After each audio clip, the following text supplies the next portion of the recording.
Hocam Google'a kanser hücresi yazınca şöyle bir şey çıkıyor. Kanser hücresi böyle bir şey mi? O hücre bile değil. Yani o bir tümör kitlesi gibi bir şey koymuşlar ama hücre değil. Yani hücre bazında bakmanızı istiyorsanız daha çok böyle mikroskopik görseller ortaya çıkması lazım. Veya kanser hücresi değil yani. Kanser hücresi olarak da temel bir kanser hücresi yok. Çünkü kanser hücreleri tabii ki nereden geliyor? Çeşitli organlardan geliyor. Çeşitli organlardan geldiği için de çeşitli organlarda değişik hücreler var. Diyelim ki yani pankreas hücreleri başka, böbrekteki böbrek fonksiyonunu sağlaması gereken hücreler başka, karaciğerinki başka. Yani o yüzden de bundan çıkan kanser hücreleri de tabii ki farklı olacak.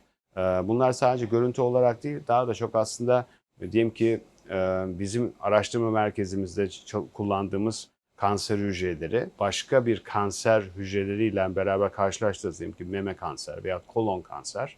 Onlar mikroskopun altında böyle benzeyebilir. Ama fonksiyonları bambaşka yani çok farklı. Yani o nedenle bir şekilde genel ana temel bir kanser hücresi yoktur. Biz toplum olarak kanseri yanlış biliyoruz o zaman. Biz kanseri tek bir hastalık olarak görüyoruz çünkü. Evet yani aslında yani insanlar öyle görüyor ama insanlar şunu da düşünebilir yani yani şöyle düşünürseniz o zaman tekse niye pankreas kanserinden korkuyorsun ama kolon kanserinden korkmuyorsun? Yani tekse çünkü tek değil yani çünkü yani kolon kanseri olmak bambaşka çünkü onun kontrol etmek şanslarımız çok daha yüksek.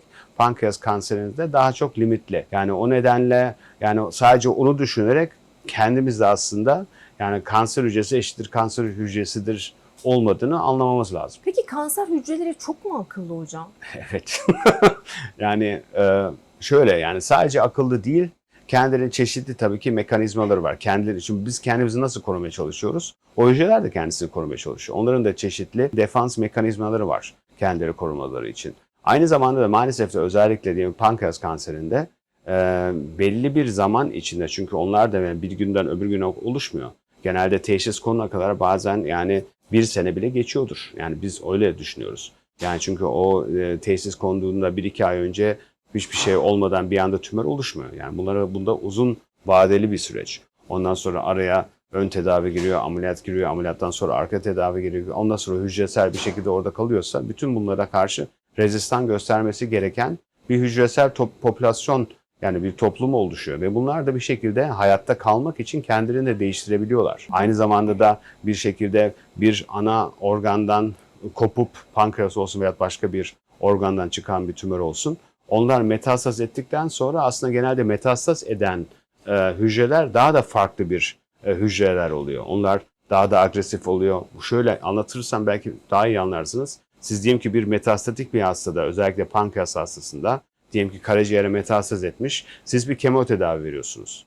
Bir kemotedavi verdiğinizde de şöyle bir yanıt da alabilirsiniz. Diyelim ki ana tümör küçülebilir ama karaciğerdekileri hiçbir şekilde etkilemez. Onlar fazlalaşabilir, daha da dağılabilirler ve bir şekilde daha problem yaratabilirler. Ama ana tümördeki hücreler küçülür ve tümör küçülür. Veyahut da diyelim ki bambaşka bir şey olur. Pankreas kanserindeki etkilemez. Belki o daha da büyür ama karaciğere sıçramış olan hücreler hepsi kaybolur. Yani bütün metastazlarınız karaciğerde kaybolur ama ana tümördeki etkiniz o kadar iyi olmayabilir.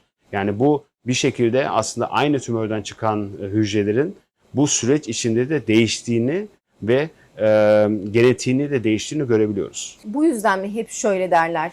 Kişiye özel kanser Evet. tedavisi. Kesinlikle. Kesinlikle.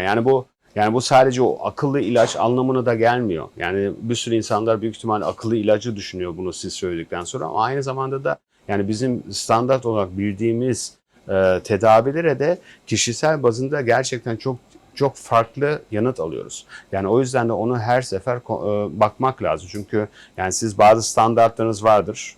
Yani benim sadece değil yani bilimsel olarak onlara uygularsınız. Kişi bazında bunların hepsi çok farklı etkileri ve çok farklı cevaplar olduğu için her sefer kontrol edip ona göre ilerlemek lazım. Peki kanserde bilimsel olarak şu anda en etkin tedavi yöntemi illaki cerrahi mi? Solid tümörlerde evet, yani sert doku olan tümörlerde evet. Genelde onu cerrahisiz çözmemiz aslında imkansız. O yüzden aslında bütün tedavinin her şeyi nasıl cerrahi doğru gidebiliriz, cerrahi nasıl kolaylaştırabiliriz veyahut da cerrahiden sonra sağ kalımını uzatmak için ve nüks olmaması için ne yapabiliriz diye düşünülerek ilerlenir.